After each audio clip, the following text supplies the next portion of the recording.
ദൈവത്തിൻ്റെ പരിശുദ്ധ നാമം മഹത്വപ്പെടുമാറാകട്ടെ. ഈ ഭൂമുഖത്ത് ദൈവത്തെ ആരാധിപ്പാൻ, ദൈവത്തെ സ്തുതിപ്പാൻ, തിരുവചനത്തെ ധ്യാനിപ്പാൻ, സകലത്തെയും ഓർത്ത് ദൈവത്തിന് മഹത്വം കൊടുക്കുവാൻ ഒരു പ്രഭാതം കൂടെ നമ്മുടെ മുൻപിൽ കർത്താവ് കാഴ്ചവെച്ചല്ലോ. ദൈവത്തിൻ്റെ നാമം ഉയർത്തപ്പെടുമാറാകട്ടെ. ദൈവത്തോട് നമുക്ക് നന്ദിയുള്ളവരായിരിക്കാം.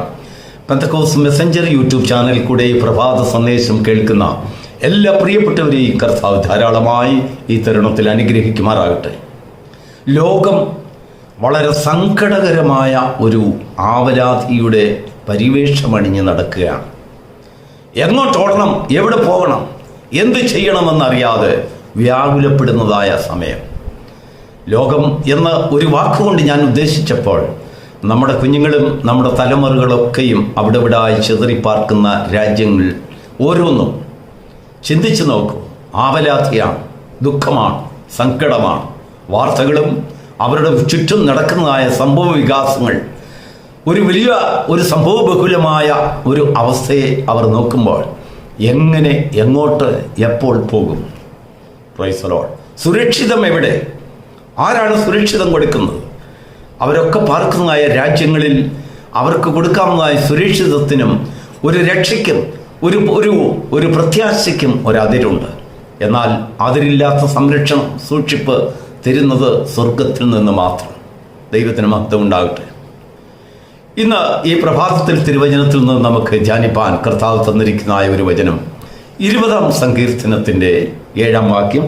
അനേകർ രഥങ്ങളിലും കുതിരകളിലും ആശ്രയിക്കുന്നു, ഞങ്ങളോ ഞങ്ങളുടെ ദൈവമായ യഹോവയെ കീർത്തിക്കും. Praise the Lord. രഥം എന്ന് പറഞ്ഞാൽ അത് യുദ്ധശക്തിയെ കാണിക്കുന്നു. കുതിര എന്ന് പറഞ്ഞാൽ രാജശക്തിയെ കാണിക്കുന്നു. ഇവയ്ക്ക് രണ്ടിനും വളരെയധികം വില കൽപ്പിക്കുന്നതായ ഒരു കാലമാണ്. ഈ ചില മണിക്കൂറുകൾക്ക് മുമ്പ് ഞാൻ വാർത്തയിൽ ഒരു ചോദ്യം കണ്ടു. ഒരു 3-ാം ലോകമഹായുദ്ധം ഉണ്ടായാൽ നിങ്ങൾ ഏത് രാജ്യത്ത് അഭയം തേടും? ഈ ലോകത്തിൽ അനേക രാജ്യങ്ങൾ, അനേക ദ്വീപുകൾ, അനേക പട്ടണങ്ങൾ, അനേക സൗകര്യങ്ങൾ, അനേക പാർപ്പിടങ്ങൾ, അനേക വിഷയമായിട്ടുള്ളതായ സൗകര്യാർത്ഥങ്ങളെല്ലാം ഈ ആധുനിക ലോകത്ത് സുരക്ഷിതമായിരിക്കുവാൻ നമുക്ക് അവൈലബിൾ ആണെന്ന് തോന്നിപ്പോകും. പക്ഷെങ്കിൽ അതിൻ്റെ ഗവേഷകർ, അതിനെക്കുറിച്ച് സ്റ്റഡി ചെയ്യുന്നവർ പറയുന്നത് എങ്ങും സുരക്ഷിതമില്ല. അവർ 3 രാജ്യങ്ങളെ എടുത്തു കാണിച്ചു. ഒന്ന് സ്വിറ്റ്സർലൻഡ്, പർവ്വതങ്ങളാലും പാറക്കെട്ടുകളാലും ഗുഹകളാലും നിറഞ്ഞതായ ഒരു രാജ്യം. ഒരു അണുബോംബ് വീണിരാൻ പോലും അല്പമൊക്കെ സുരക്ഷിതത്തോടെ ജീവനോട് പരിപാലിക്കപ്പെടുവാൻ, അവശേഷിക്കപ്പെടുവാൻ ഏറെക്കുറെ സാധ്യതയുള്ള ഒരു രാജ്യമായി സ്വിറ്റ്സർലൻഡിനെ എടുത്തു കാണിക്കുകയുണ്ടായി. അനേകം ഗുഹകൾ, പാറക്കെട്ടുകൾ, മനോഹരമായ പ്രകൃതി സൗന്ദര്യങ്ങൾ ഒക്കെ അവരെടുത്ത് കാണിച്ചു.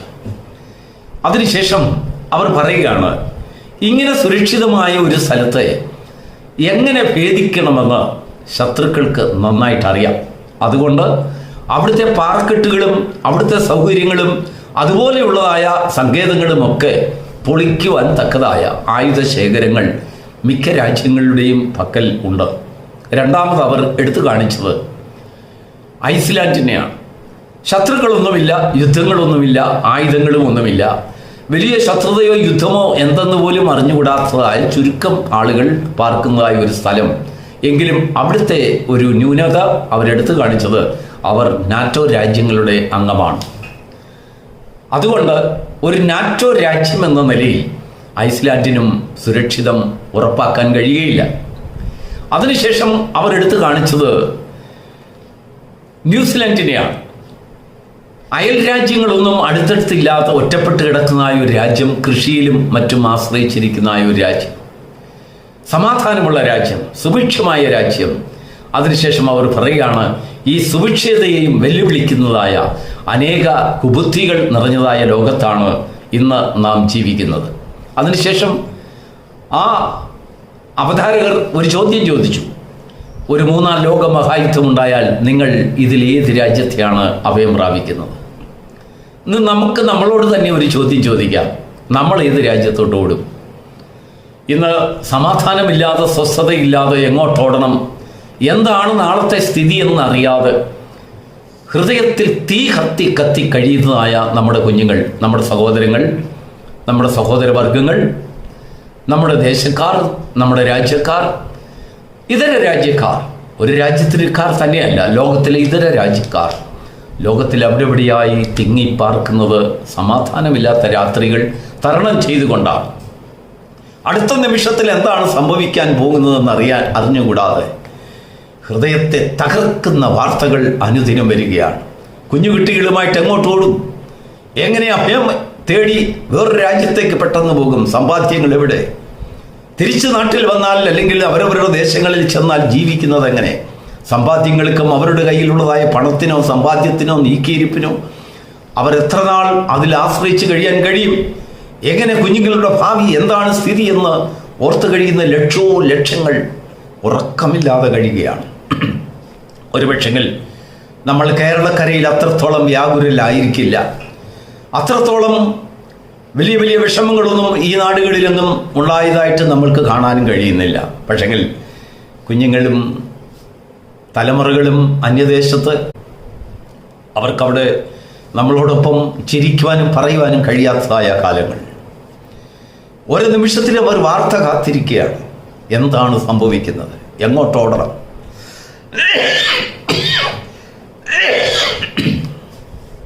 എവിടെയാണ് അഭയം പ്രാപിക്കേണ്ടതെന്ന് അവർക്കറിയില്ല.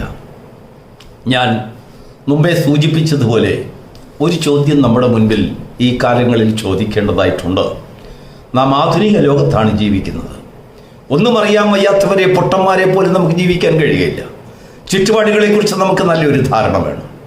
ഒരനർത്ഥമുണ്ടായാൽ നാം എവിടെ അഭയം പ്രാപിക്കും? നാം എന്ത് ചെയ്യും? നമ്മുടെ മുൻപിൽ ഒരു ആൻസർ വേണം. നമ്മുടെ കുഞ്ഞുങ്ങളോടൊരു കാര്യം പറയണം. നോക്കൂ, ഇസ്രായേൽ ദേശത്തിലുള്ളതായ ജനങ്ങൾ അവരുടെ കുടുംബങ്ങളിൽ അവരുടെ കൊച്ചു കുഞ്ഞുങ്ങളെപ്പോലും ഒരു സൈറൻ മുഴങ്ങുമ്പോൾ ബങ്കറുകളിൽ ഒളിക്കുവാൻ അവർക്ക് പ്രത്യേക പരിശീലനം കൊടുക്കും. ജപ്പാനിൽ, ഇസ്രായേലിൽ, അല്ലെങ്കിൽ അനേക രാജ്യങ്ങളിൽ ശത്രുതയെ നേരിടുന്നതായ, പെട്ടെന്ന് വരുന്നതായ അനർത്ഥത്തെ നേരിടുന്നതായ, ആ അനർത്ഥത്തെക്കുറിച്ച് ബോധ്യമുള്ള രാജ്യങ്ങളിലെ എല്ലാം തലമുറകൾക്ക് ചെറുപ്പകാലം മുതൽ ഒരു അഭ്യസനമുണ്ട്. ഒരനർത്ഥം വന്നാൽ എവിടെ അഭയം തേടണം? അവർ പെട്ടെന്ന് ബങ്കറുകളിൽ ഒളിക്കും. പെട്ടെന്ന് അഭയസ്ഥാനങ്ങളിലേക്ക് നിമിഷ നേരത്തിനുള്ളിൽ ട്രാൻസ്ഫർ ആകാൻ അവർ അഭ്യസിച്ചിട്ടുണ്ട്. ദാവീദ് ഇവിടെ പറയുന്നതായ ഒരു വചനം നമുക്ക് വായിക്കാം. 20-ാം സങ്കീർത്തനത്തിൻ്റെ 7-ാം വാക്യത്തിൽ, അനേകർ യുദ്ധശക്തിയിൽ, അനേകർ രാജശക്തിയിൽ, ഭരണശക്തിയിൽ അവർ ആശ്രയിക്കുന്നു, അവർ പ്രത്യാശിക്കുന്നു. എന്നാൽ ഞങ്ങളോ ഞങ്ങളുടെ ദൈവമായ യഹോവയെ കീർത്തിക്കും. എന്ന് പറഞ്ഞാൽ കഷ്ടകാലത്ത് ഞങ്ങൾക്ക് ഉത്തരമരുളുന്നതായ ഒരു ദൈവത്തെ കീർത്തിക്കുകയാണ് ഞങ്ങളുടെ സംരക്ഷണം. അതാണ് ഞങ്ങളുടെ അഭയം. പ്രിയപ്പെട്ട ദൈവത്തിൻ്റെ മക്കളെ, ഈ ലോകം ഒരുക്കുന്നതായ സങ്കേതങ്ങളും ബങ്കറുകളും പാറക്കെട്ടുകളും എല്ലാം തകർക്കുവാൻ ഈ ലോകത്തിൻ്റെ കയ്യിൽ ഡിവൈസസ് ഉണ്ട്, ഉപകരണങ്ങളുണ്ട്, കണ്ടുപിടുത്തങ്ങളുണ്ട്, ഗവേഷണ ഫലങ്ങളുണ്ട്. അതൊന്നും സുരക്ഷിതമല്ല. മനുഷ്യനൊന്നും സമാധാനം കൊടുക്കുന്നതല്ല, മനുഷ്യനൊന്നും പ്രത്യാശ കൊടുക്കുന്നതല്ല, മനുഷ്യനൊന്നും സംരക്ഷണം വാഗ്ദാനം ചെയ്യുന്നതല്ല. എന്നാൽ ഒരു കാര്യം നമുക്ക് സംരക്ഷണം നൽകുന്നു എന്ന് അനേക ഭക്തന്മാരുടെ അനുഭവങ്ങൾ കൊണ്ട് നമുക്ക് മനസ്സിലാക്കാൻ കഴിയും. ഞങ്ങളോ ഞങ്ങളുടെ ദൈവമായ യഹോവയെ കീർത്തിക്കും. സ്തുതി നമ്മുടെ ആശ്രയമാണ്. മഹത്വം, ആരാധന നമ്മുടെ ആശ്രയമാണ്. ആരാധനയിൽ മുഴുകിയിരിക്കുന്നതായ ഒരു ജനം കഷ്ടകാലത്ത് ഉത്തരമരുളുന്നതായ ദൈവത്തിലുള്ളതായ ആശ്രയത്തിൽ, അവനോടുള്ളതായ സ്തുതിയിലും കീർത്തനത്തിലും മുഴുകിയിരിക്കുന്ന ഒരു ജനത്തെ ശത്രുവിനെ തൊടുക അത്ര എളുപ്പമല്ല. അത്ര എളുപ്പമല്ല. അവരുടെ കയ്യിൽ, ശത്രുവിൻ്റെ കരത്തിൽ അങ്ങനെയുള്ളതായ ഒരു ജനത്തെ ഏൽപ്പിച്ചു കൊടുക്കുന്നത് അത് അസാധാരണമായ സംഭവമാണ്. അനുഭവങ്ങളുടെ സാക്ഷികളുടെ ഇത്ര വലിയൊരു സമൂഹം നമുക്ക് ചുറ്റുമുള്ളത് കൊണ്ട് ദൈവത്തിന് സ്തോത്രം. സകല ഭാരവും വിട്ട് നമുക്കായി കരുതുന്ന ഒരു ദൈവത്തിൽ ആശ്രയിക്കുവാൻ ഈ പ്രഭാതത്തിൽ നമ്മളെ കൊണ്ട് കഴിയുന്നുണ്ടെങ്കിൽ ഈ കാലഘട്ടത്തിൽ നമുക്ക് ചെയ്യുവാൻ കഴിയുന്ന ഏറ്റവും വലിയ ഒരു പ്രവൃത്തിയാണ്. നമ്മുടെ കുഞ്ഞുങ്ങൾക്ക് വേണ്ടി നമ്മൾ കാണിച്ചു കൊടുക്കുന്നതായ വലിയൊരു മഹത്തായ ഒരു അനുഭവമാണ്. എന്താണെന്നറിയാമോ? കഷ്ടകാലത്തിൽ നമുക്ക് ഉത്തരമരുളുന്ന ദൈവത്തെ കീർത്തിക്കുക. ആരാധനയുടെ സംരക്ഷണം, സ്തുതിയുടെ സംരക്ഷണം നമ്മുടെ വായിൽ നിന്ന്, നമ്മുടെ ഭവനത്തിൽ നിന്ന്, നമ്മുടെ നടപ്പിലും, നമ്മുടെ ജോലിയിലും, നമ്മുടെ കഷ്ടകാലത്തിലും, നമ്മുടെ സങ്കടങ്ങളിലും, ആവലാദികളിലും ഒക്കെ നമ്മുടെ ഹൃദയത്തിൽ നിന്ന്, നമ്മുടെ നാവിൽ നിന്ന് ഒരു സ്തുതിയുടെ ഗീതം ഉയരുമ്പോൾ പ്രൈസ് ദി ലോർഡ്. സകലത്തെയും സൃഷ്ടിച്ച ദൈവം നമുക്കായി അഭയം ഒരുക്കും എന്നുള്ളതായ ഒരു പ്രത്യാശ. അങ്ങനെയുള്ള പ്രത്യാശയുള്ള ജനങ്ങളെ കൈവിടുവാൻ ദൈവം ഒരു നാളും സമ്മതിക്കുകയില്ല.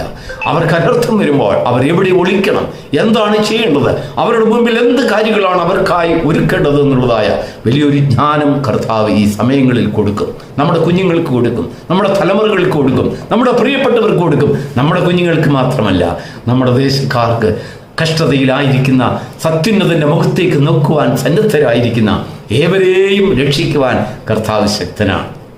ഒരു കഷ്ടത വരുമ്പോൾ നോക്കൂ, എവിടെയാണ് സുരക്ഷിതം എന്ന് ഓരോരുത്തരും അന്യോന്യം ചോദിച്ചു കൊണ്ടിരിക്കും.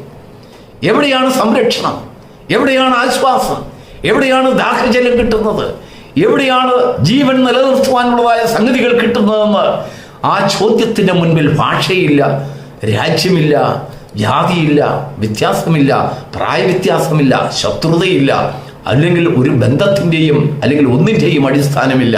എല്ലാ മനുഷ്യരും ഒന്നിക്കുന്നതായി നമുക്ക് കാണാൻ കഴിയും. അനർത്ഥകാലങ്ങളിൽ നമ്മൾ അതാണ് കണ്ടിട്ടുള്ളത്. നമ്മുടെ ഓർമ്മയിൽ ഒരുപക്ഷെങ്കിൽ ഓർമ്മയുള്ള ഒരു 35 വർഷത്തിന് മുമ്പ് ഗൾഫ് യുദ്ധം ഈ ലോകത്തെ മുഴുവനും കിടിലം കൊള്ളിച്ചപ്പോൾ, സമ്പദ് വ്യവസ്ഥ, ഈ ലോകത്തിൻ്റെ മുഴുവനും സമ്പദ് വ്യവസ്ഥ താളടിയായപ്പോൾ ഈ ഒരു ചോദ്യം അന്യോന്യം മനുഷ്യർ ചോദിക്കുന്നു: എവിടെ ഒളിക്കണം, എവിടെയാണ് വെള്ളം കിട്ടുന്നത്, എവിടെയാണ് ആഹാരം കിട്ടുന്നത്? ഗൾഫ് നാടുകളിൽ അന്നുണ്ടായിരുന്നവർക്ക് നന്നായിട്ട് അറിയാം. പ്രിയപ്പെട്ട ദൈവത്തിൻ്റെ മക്കളെ, അനർത്ഥങ്ങൾ ഒന്നിനു പുറകെ ഒന്നായി നമ്മെ നോക്കി വരവായിക്കൊണ്ടിരിക്കുന്നതായ കാലം, നമ്മുടെ തലമുറകളെ നോക്കി അലറി വിളിക്കുന്നതായ ഒരു കാലം. ഈ കാലഘട്ടത്തിൽ നമുക്ക് നമ്മുടെ കുടുംബത്തോടൊരു കടപ്പാടുണ്ട്, നമ്മുടെ കുഞ്ഞുങ്ങളോടൊരു കടപ്പാടുണ്ട്, തലമുറയോടൊരു കടപ്പാടുണ്ട്. എന്താണെന്നറിയാമോ? അനേകർ രഥങ്ങളിലും കുതിരകളിലും ആശ്രയിക്കും കുഞ്ഞുങ്ങളെ, മക്കളെ. എങ്കിലും ആ രഥങ്ങളും കുതിരകളും നമുക്ക് സംരക്ഷണം തരികയില്ല, നമുക്ക് ജയം തരികയില്ല, നമുക്ക് ആശ്വാസം തരികയില്ല, നമുക്ക് സമാധാനം തരികയില്ല. എന്നാൽ സമാധാനം തരുന്നതായ ഒന്നുണ്ട്. എന്താണെന്നറിയാമോ? സകലത്തിൻ്റെയും ഉടയവനായ ദൈവത്തെ കീർത്തിക്കുന്ന കീർത്തനം. ആ കീർത്തനത്തിനൊരു വലയ ശക്തിയുണ്ട്, ആ കീർത്തനത്തിനൊരു സംരക്ഷണ ഭിത്തിയുണ്ട്, ആ കീർത്തനത്തിനൊരു സംരക്ഷണ വാഗ്ദാനമുണ്ട്. എന്നിൽ ആശ്രയിക്കുന്നവരെ ഞാൻ കൈവിടുകയില്ല എന്ന് പറഞ്ഞതായ ദൈവം 20-ാം സങ്കീർത്തനത്തിൻ്റെ 1-ാം വാക്യത്തിൽ വായിക്കുമ്പോൾ ദാവീദ് പറയാണ്: കഷ്ടകാലത്ത് എനിക്ക് ഉത്തരമരുളുന്ന ദൈവം, നിന്റെ ആഗ്രഹങ്ങളെ കർത്താവ് മറക്കാത്ത ദൈവം. ആ 20-ാം സങ്കീർത്തനത്തിൻ്റെ മുഴുവൻ വാക്യങ്ങൾ നാം വായിച്ചു നോക്കുമ്പോൾ നിന്റെ ആഗ്രഹങ്ങളും നിന്റെ വിചാരങ്ങളും നിന്റെ സങ്കടങ്ങളും മറന്നു കളയുവാൻ ദൈവം ഇടയാക്കുകയില്ല. അവൻ നിന്നെ മാനിക്കും, അവൻ നിന്നെ ഉയർത്തും, കഷ്ടകാലത്ത് നിന്നെ സഹായിക്കും. പക്ഷെങ്കിൽ നമുക്കായിട്ടൊരു ഒരു ഒരു തീരുമാനം നമ്മുടെ ഹൃദയത്തിൽ ഉണ്ടാകണം. നമ്മുടെ കുഞ്ഞുങ്ങൾക്കൊരു തീരുമാനം ഉണ്ടാകണം, തലമുറകൾക്കൊരു തീരുമാനം ഉണ്ടാകണം. അനേക രഥങ്ങളിലും കുതിരകളിലും ആശ്രയിക്കുന്നു, ഞങ്ങളോ ഞങ്ങളുടെ ദൈവമായ യഹോവയെ കീർത്തിക്കും. ആ കീർത്തന വലയം ഞങ്ങൾക്ക് വലിയൊരു സംരക്ഷണവും സമാധാനവും തരും. അവൻ ഞങ്ങളെ കൈവിടുകയില്ല, ഞങ്ങളെ ഉപേക്ഷിക്കുകയില്ല, ഞങ്ങളെ സഹായിക്കും. ഞങ്ങൾ ഏത് യുദ്ധമുഖത്തിന്റെ ഭീഷണിയിലായിരുന്നാലും ശരി, എത്ര വലിയ കഷ്ടതയുടെ തീച്ചൂടയിൽ കൂടെ കടന്നു പോയിരുന്നാലും ശരി, അവയൊന്നും നമ്മെ തൊടാതെ വണ്ണം സംരക്ഷിക്കുന്ന ഒരു ദൈവം. അവൻ നടത്തുന്ന വഴികളിൽ സംരക്ഷണ ബോധം നിങ്ങൾക്കുണ്ടോ?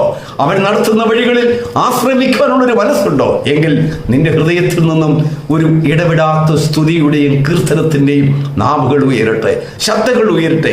നിന്റെ ഭവനത്തിൽ ശബ്ദം ഉയരട്ടെ. കീർത്തനം, യഹോവയെ കീർത്തിക്കുന്ന കീർത്തനം നിന്റെ ജീവിതത്തിൽ, നിന്റെ ദേശത്ത്, നിന്റെ അയൽവക്കക്കാർക്ക്, നിന്റെ രാജ്യത്തിന് ഒരു സംരക്ഷണം ഇതാ വാഗ്ദാനം ചെയ്യുന്നു. ഞങ്ങളോ ഞങ്ങളുടെ ദൈവമായ യഹോവയെ കീർത്തിക്കും. ആ കീർത്തനം ഞങ്ങൾ മുടക്കുകയില്ല. ആ കീർത്തനം എവിടെയെല്ലാം മുഴങ്ങുന്നോ, ഞാൻ പരദേശിയായി പാർക്കുന്ന വീട്ടിൽ അവന്റെ ചട്ടങ്ങൾ എന്റെ കീർത്തനമാകുന്നു. ആ കീർത്തനത്തിൽ മുഴുകിയിരിക്കുന്ന ഒരു കൂട്ടം ജനത്തെ നോക്കുവാൻ ദൈവത്തെ അന്വേഷിക്കുന്ന ബുദ്ധിമാനുണ്ടോ എന്ന് നോക്കേണ്ടതിന് വേണ്ടി ദൂതന്മാർ സ്വർഗത്തിൽ നിന്ന് ഭൂമിയിലേക്ക് ഉരിഞ്ഞു നോക്കുമ്പോൾ നിന്റെ ഭവനത്തിൽ നിന്റെ നാവിൽ നിന്ന് ഉയരുന്നതായ കീർത്തനങ്ങളുടെ ശബ്ദം ദേശത്തിനും നിന്റെ തലമുറകൾക്കും സംരക്ഷണമായി, അത് വലിയൊരു വലയമായി നിന്നോട് കൂടിയിരിക്കും. God bless you.